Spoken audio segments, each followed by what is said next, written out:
I'm Carlo Maria Palermo. I'm chair of Political Commission on Foreign and Security Policy for the Federal Committee of Union European Federalists.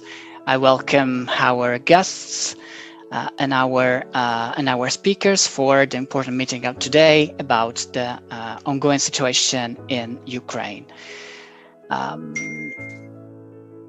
As you know, we have really the war in Ukraine really is touching our perception and our sensitiveness in this kind of very peculiar phase of European history. We really saw an episode that was really take its root in recent European history, but that is really risking to move Europe and the world in a new phase of international relation history. Actually, I welcome our speakers. Our first speaker is Ms. Hanna Shelest from the Director of Security Programs at Foreign Policy Council, Ukrainian Prism at Odessa. Welcome to be here. Welcome to be here from Ukraine. So you have the floor, ma'am. Thank you. Just before starting, I want to kindly ask to every participant to keep the mic shut and the video shut when the speakers are when the speaker is talking. And I want to say as well that this meeting is actually provided into the program, the operating grant provided by the European Commission. Thank you so much. And Ms. Shelest, you have the floor. Thank you very much. Thank you for the invitation. And I will not take a lot of time because I understand that we can talk for hours about the current situation and its implications. And I understand that the debate that you would have would be more important even than just the basic information that I can provide. All of you are watching the current news, so you have quite a number of the information, but there are certain tendencies that I would like to undermine and probably to emphasize for the better understanding of the situation. As for now, we are at the day 34 of the armed aggression on from the Russian Federation in Ukraine. But at the same time, then that is point number one, Ukraine is emphasizing that it is not a new invasion. De facto, the war started 8 years ago. It was just a little bit easier for many not to notice what had been happening or to forget what happened in February, March, August 2014. Because the Russian invasion and occupation of Ukrainian territories started exactly in 2014 with the annexation of Crimea and then the initial military actions in Donbass. That's why what has happened in February 2022, it's been just the new level and even more brutal violation of the international law and of the relations between the states, open aggression according to all the statements that you can imagine, rather than just something absolutely new. And the price that all of us are paying now, it is so high because for all these 8 years, there have been quite a number of countries who preferred not to notice the policies of the Russian leadership regarding Ukraine, but not only regarding Ukraine. Because we need to understand, and that is point number two, that the current war is not just Russian-Ukrainian war. And that's not how Mr. Putin perceives it. If you follow his statements and long speeches where he tried to rewrite the history, he's really trying to humiliate, first of all, the European Union, and he's trying to undermine NATO. And in general, his statements about the European countries is something very weak and incapable. So for him, Washington is the only equal partner with whom he is ready to speak.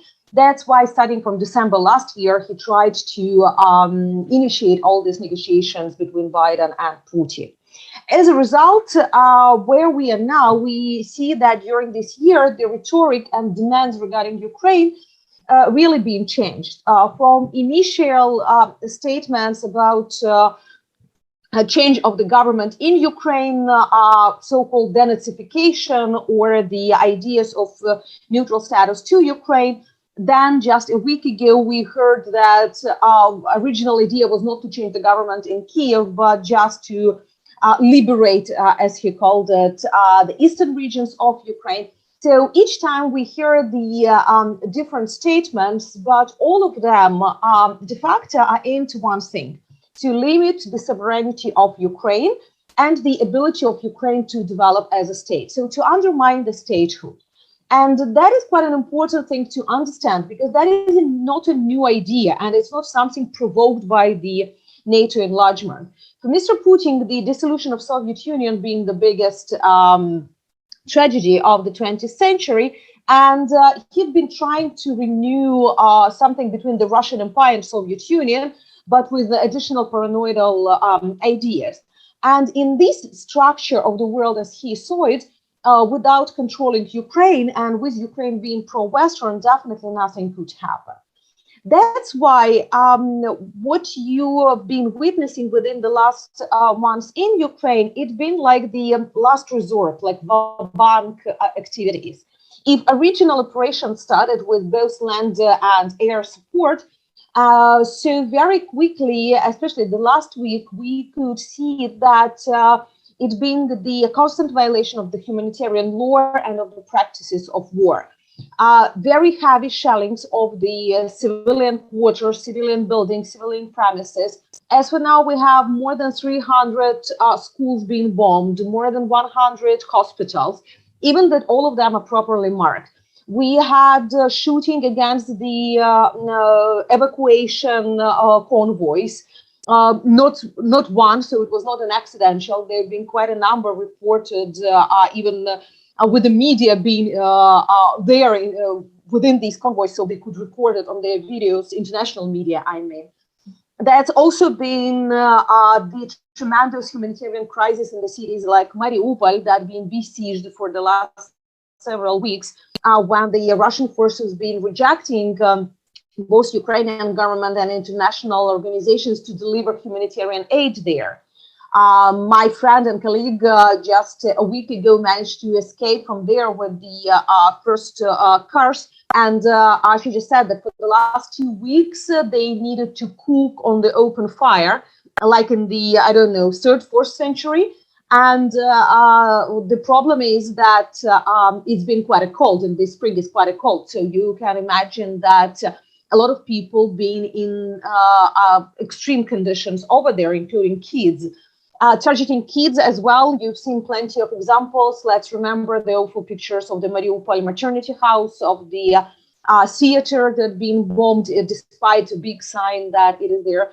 But why it is important that using of the long-range missiles, many of them from 500 till 2,100 kilometers, is a clear demonstration of first trying not to be under the attack, second not caring about what you are targeting, because all goals were not military targets for the last several weeks. Blockade as well is definitely not within the practice of what is happening. As for now, we have several projects, international projects that are documenting the war crimes. And as maybe you already heard, that International Court of Justice and International Criminal Court started the investigation. The special prosecutor already visited Ukraine, and the process being initiated regarding the genocide convention. So even this organization, this institution, named the things not just the war crimes, but the genocide, investigating first of all the cases of Kharkiv and Mariupol, but also Chernihiv, Bucha, Irpin, and plenty of the other towns, mostly on the north and on the east. What is important to understand that while their military actions are predominantly happening on the north and on the east, however, Russia is targeting the whole territory of the country. For example, just a few days ago, it had been shelling with the missiles the city of Lviv, and that is the western border of Ukraine. So it is 1,000 kilometers from the east, and that is just 70 kilometers from the border with the European Union and NATO countries. The same bit happening in Odessa, the city we're in now, the seaport that is blocked completely for the navigation. And each day we have several attempts of either the airstrikes or the Navy artillery strikes against the coast. And that's something that is demonstrating that the Russians would like to control the whole territory of the country. The next issue is definitely trying not to allow any support coming to Ukraine from the international partners, because we already heard plenty of statements from the Russian officials that in case Poland or any other country would deliver supplies, they would consider this as the military targets to Ukraine.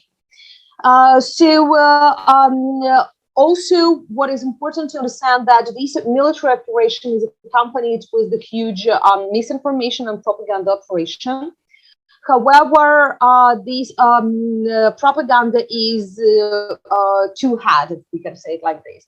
First is domestic propaganda inside of the Russian Federation, where you see that 70% of population, according to their polls, support these military actions. And at the same time, a very strong propaganda campaign in the international media.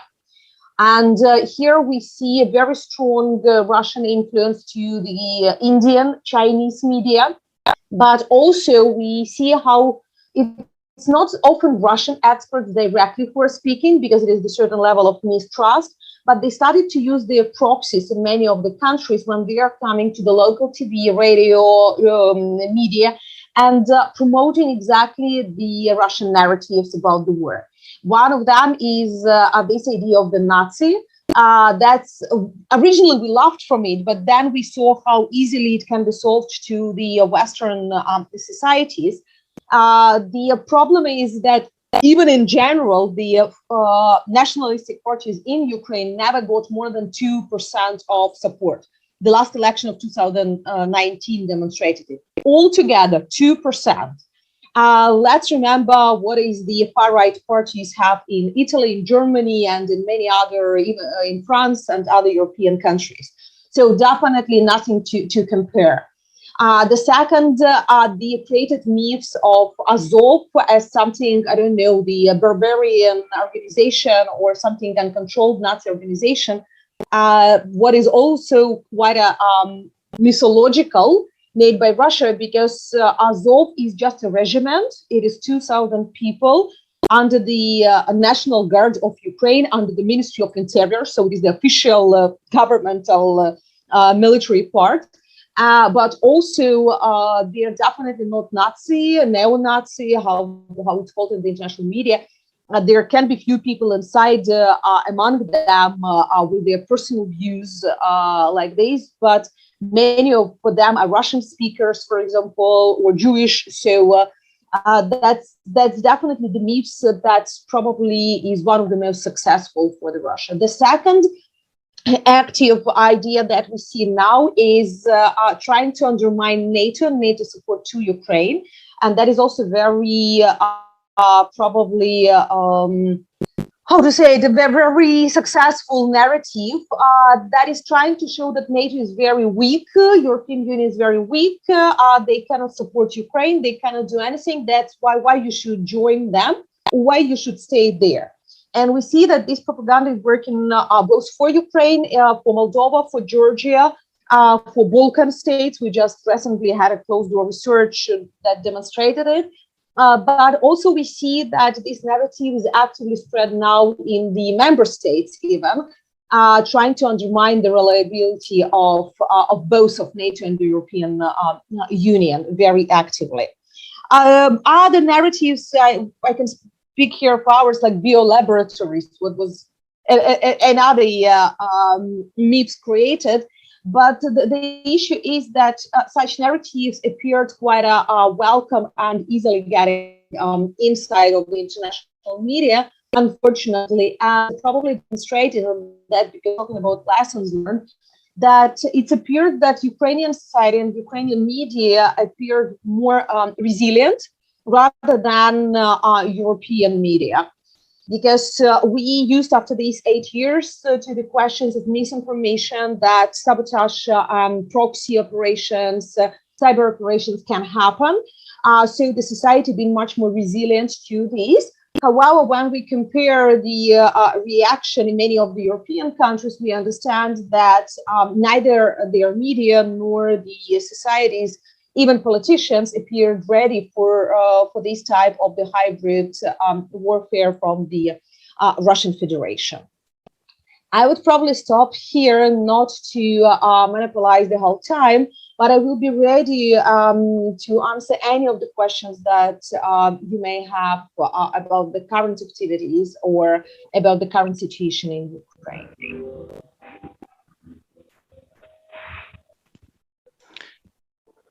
Thank you so much, Ms. Shelest.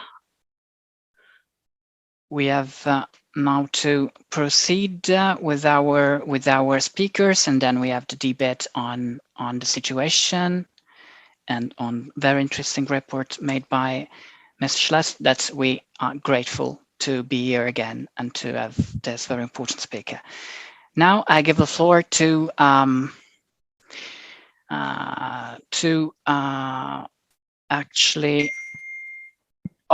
the president of the UEF. That's our secretary has told us has actually arrived. Yeah. Hello. You have a floor, Mr. President. Welcome. Thank you. Thank you. Thank you very much. I'm late because we are discussing exactly this issue in my political group here in the European Parliament.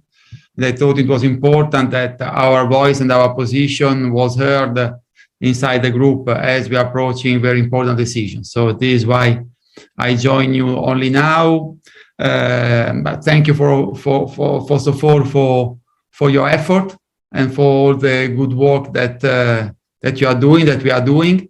I would like to convey you a few messages. The first is that there are two unprecedented processes, one tragic and the other one awful, that are crossing each other today in Europe. The one is the one you have been speaking about, is the Russian aggression, the Putin aggression against Ukraine, and the awful one, it is the Conference on the Future of Union and the reform process that it should trigger.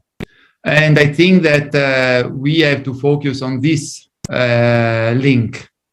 In the sense, what do I mean with that? I mean that it is clear that our reasons, our positions, our call, notably for a union of defense, a union of energy, a institutional reform of the way the European Union functions in the field of security, foreign policy, defense, they all today are magnified, amplified, and more clearer, more evident in the eyes of the public opinion compared to a few weeks or months ago.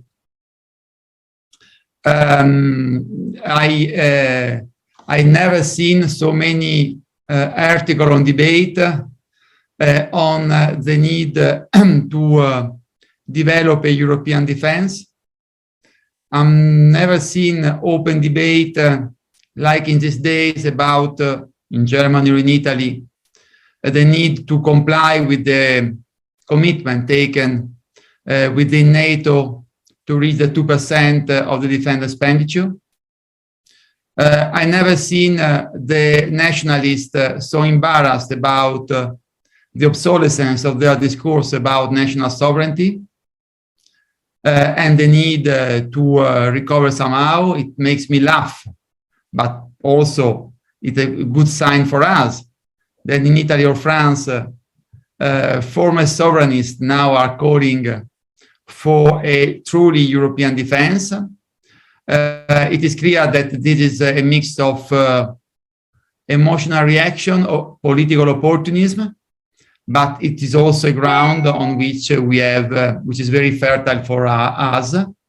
This is why we have to push, as we are part of the process, as we are a member of the Conference of the Future of Union, we are not only observer. We have to strongly push to have a very meaningful outcome of this process, especially on the issue of defense, and especially on the issue of security. also on many other issues, but this is the topic we are talking about tonight. And I think that this is the battle that we have to do from here to the 9th of May. Then we can talk about many things, but there are things that are not in control of UEF. I like very much your work. We have also to think where we can make the difference as an NGO. We can make a difference as an NGO to seize the momentum and to mobilize the public opinion in order to take a bold step ahead in this field, certainly Union of Defense, Union of Energy. And this is going to be possible, but difficult. Possible because it is a subject of these days.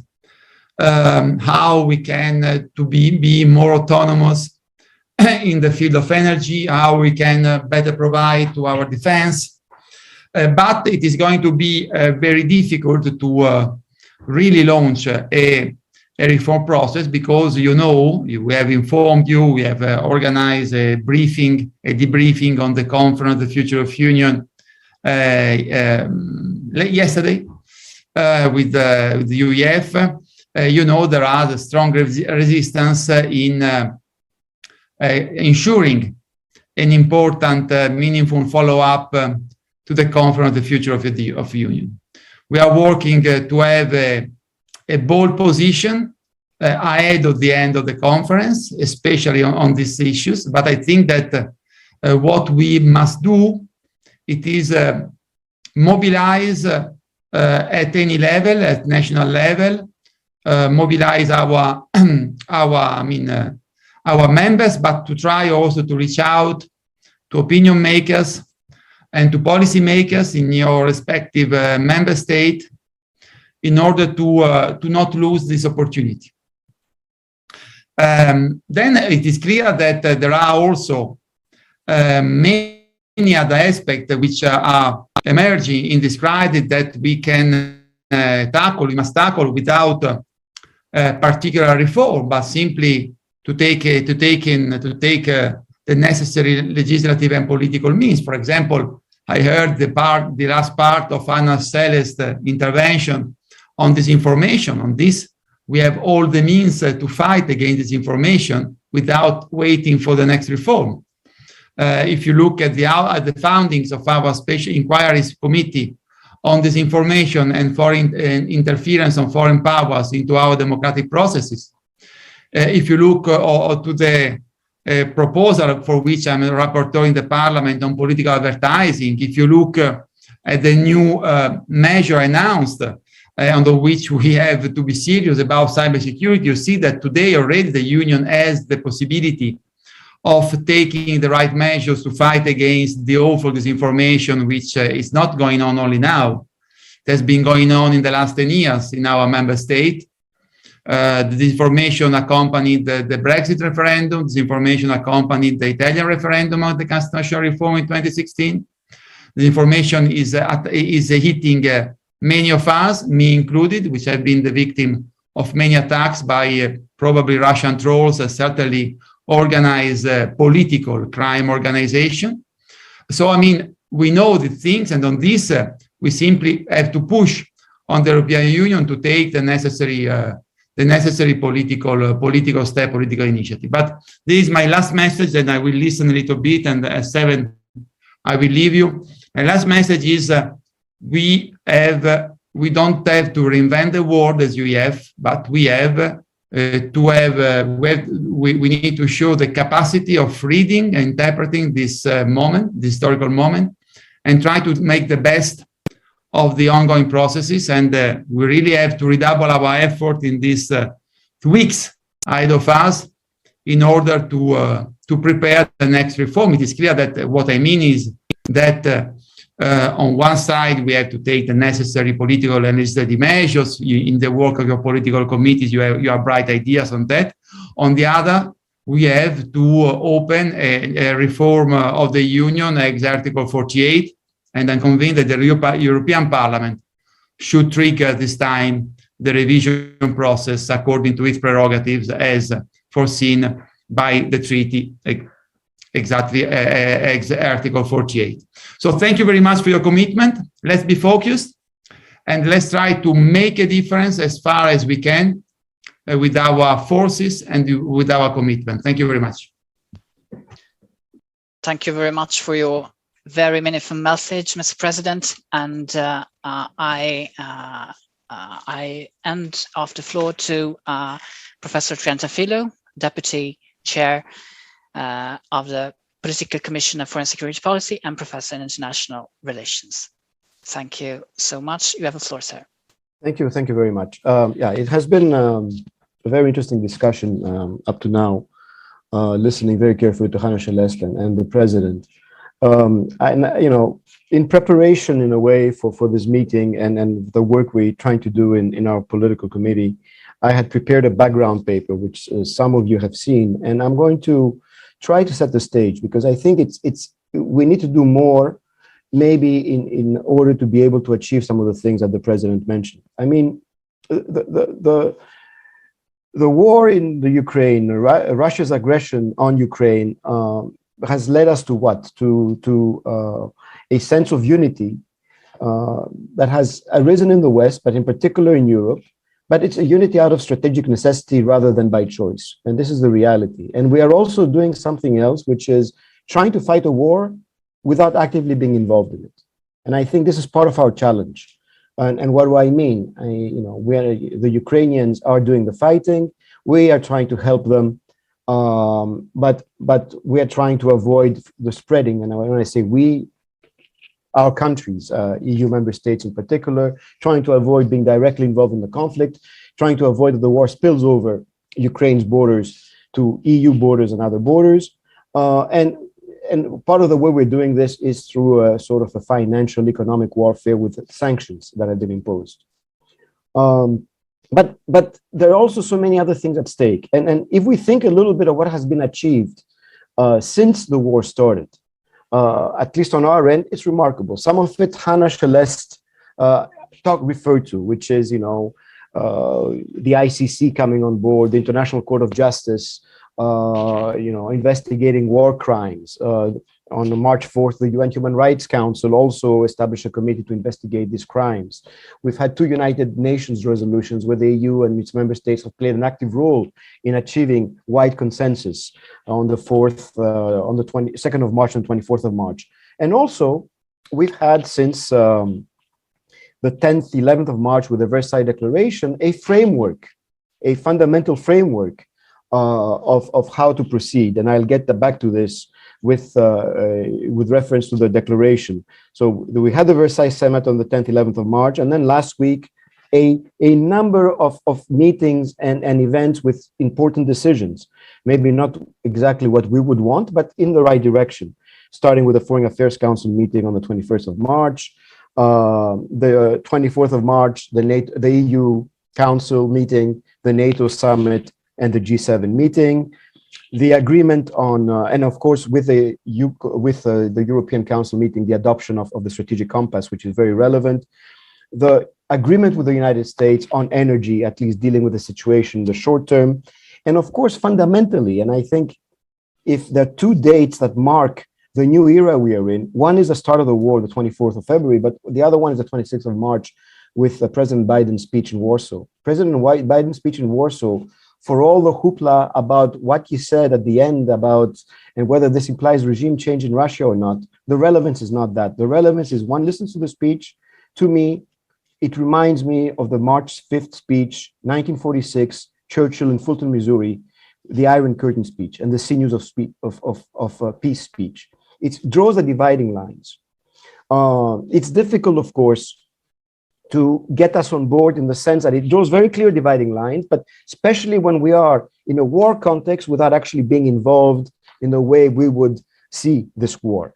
And if we put all of these together, plus the meeting yesterday, which is also because it has another dimension which some of these meetings have not really talked about, the Home Affairs meeting and the 10-point plan, Home Affairs Council, and the 10-point plan that came out on European coordination regarding the welcoming of refugees and so on, it's also relevant to put that into context.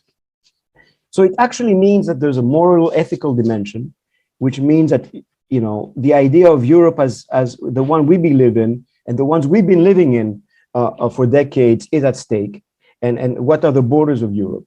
The borders, the institutional borders of Europe, but also the borders beyond that, because there are countries that do want to join us. And one of them, of course, is Ukraine, in that they've expressed that they share the same values.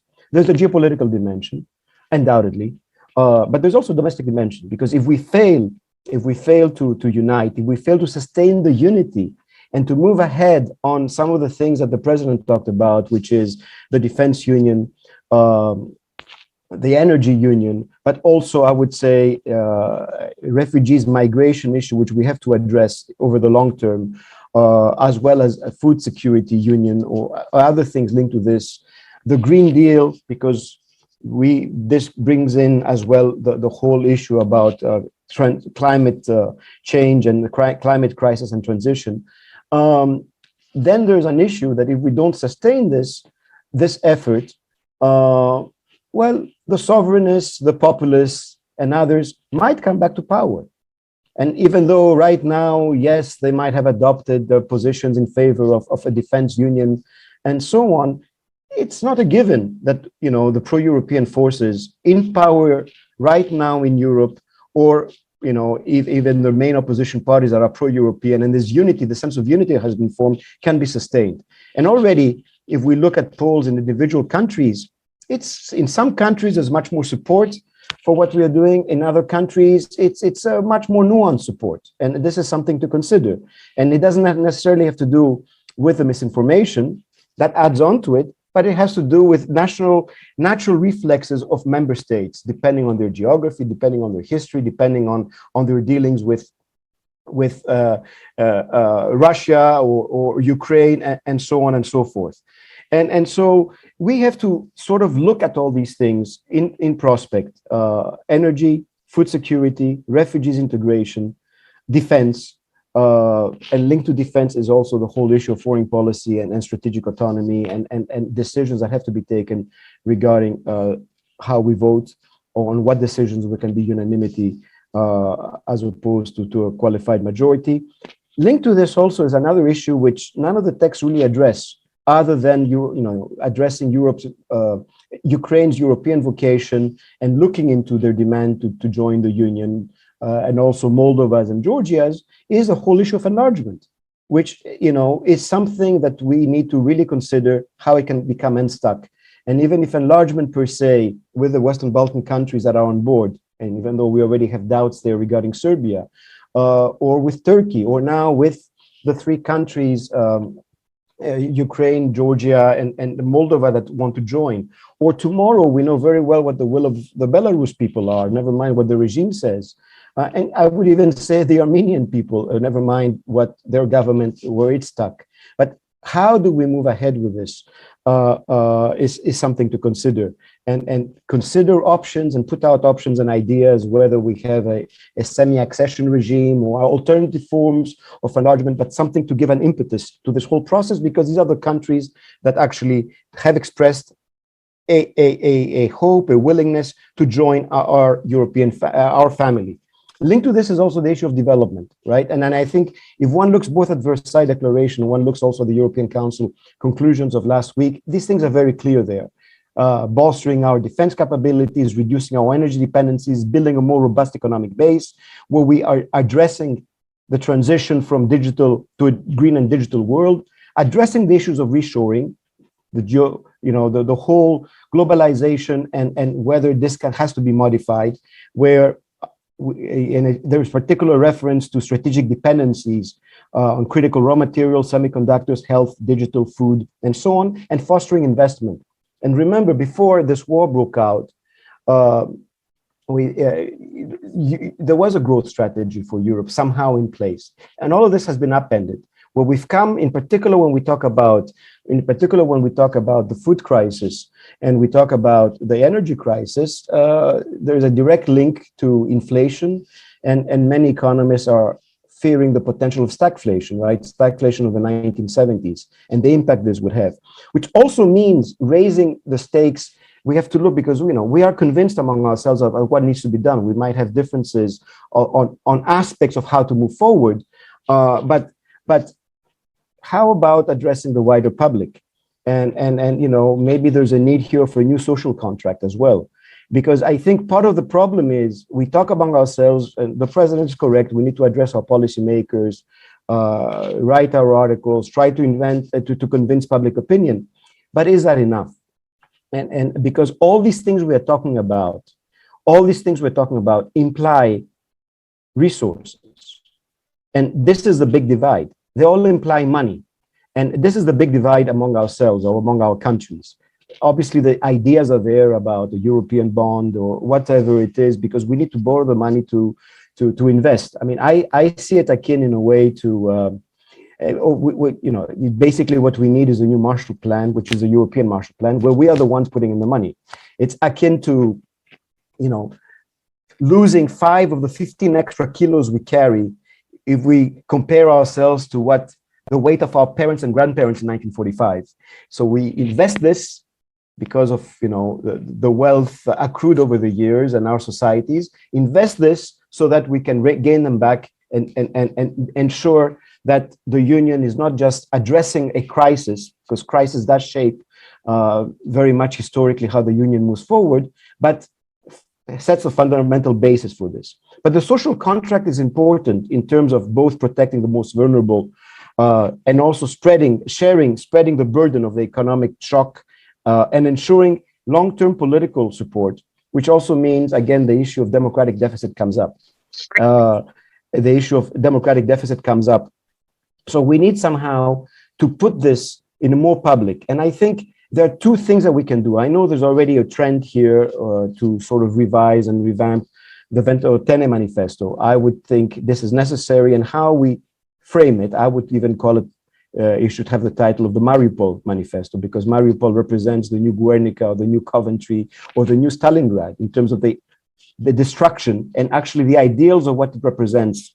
But one is this, and then maybe one of the things we also need is a new Schuman Declaration.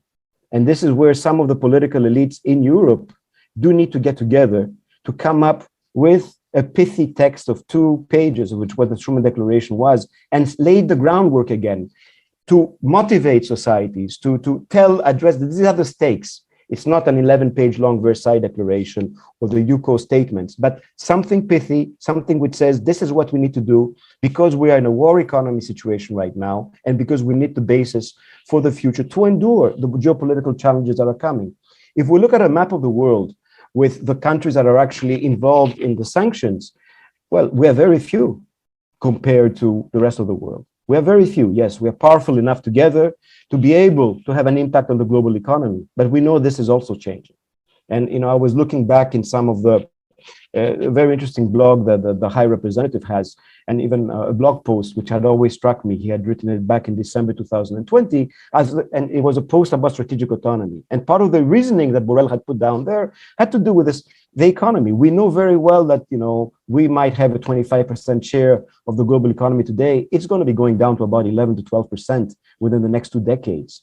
And that's part of the reason as to why we need to increase our weight in the world and work together to strengthen our base. And I think this crisis provides an opportunity as well for Europe to be able to withstand whatever shocks might come in the future. So basically, again, I'm trying to limit my discussion, my comments, so that we can have a discussion. My paper has much more on this, but also there the issues come up. The role for the European Parliament. The president has talked, and what is post-conference on the future of Europe, and what can be done, because the democratic deficit is something that keeps coming up. Then on particular issues, when we talk about the food crisis, do we need to put in proposals, for example, reforming CAP, Common Agricultural Policy, because CAP was supposed to be about food security, and maybe this is something to look at. When it comes to the nuclear issue, it's not just the nuclear deterrence issue, but the nuclear safety issue. Does Euratom play a role? Do we have to look into it? Remember what happened at the power plant in Chernobyl and the other one in Ukraine, and the issues that have come up from it. So there are a number of things that we need to consider. And even though this political committee does focus on foreign policy and defense policy, we cannot disconnect these issues from what do we do in terms of advancing the defense union and the energy union, which has an external dimension, from all the other, which have also an internal dimension, and also, therefore, really respecting ourselves and supporting our Ukrainian partners that are fighting for their lives and fighting for ourselves ultimately. Because if the world is actually divided, and as I said, a reread of Biden's speech is important because I think it touches all of us in terms of what the American president has put down. If the world is actually divided in terms of the multilateral world that we believe in and its institutions, and the more multipolar world and autocratic regimes that might not necessarily agree with each other, but do have an anti-West, anti-Europe sentiment, well, we need to do something to ensure that we survive this new world and this new challenge and grow from it. And I think this is sort of where we are, and I think this is where our debate needs to go and come out with proposals that are tangible, because there are ways of doing this. Yes, the president talked about Article 48 and reform, but we have the mechanisms right now in the treaties to start addressing many of these issues, right? Because this is another way of moving forward. And I think we are also, a lot of them have sort of, especially when it comes to the strategic compass and some of the elements in there about some of the articles that exist in the treaties, and we're trying finally to move forward with them, and many others. But before we go to reform, which might be in parallel, let's see what we have, and let's try to get to a consensus as to how we need to do this. And finally, also, as we also try to shape and define the new security architecture, what is going to be the future regarding Russia's role in it? Might not have one right now, but it will have at some stage. During the Cold War, it took a few decades before we got to the Helsinki consensus of the mid-1970s and started moving forward. But what is Russia's role in this? We cannot have a European security architecture without Russia, just as much without Ukraine and anyone else. What is the role for non-EU NATO member states? And the difficult sort of balancing game that exists with them. And also, in a way, it's also very good that we have a strategic compass out, which a lot of what is there will reflect in NATO strategic concept that's coming out in the summer. So I'll stop it at that. I'm ready to take your questions, but listen to the debate and let's see how we as a political committee can move ahead with drafting a relevant resolution. Thank you. Thank you so much, Dimitrios, for your very nice speech. And I would start the debate from the audience.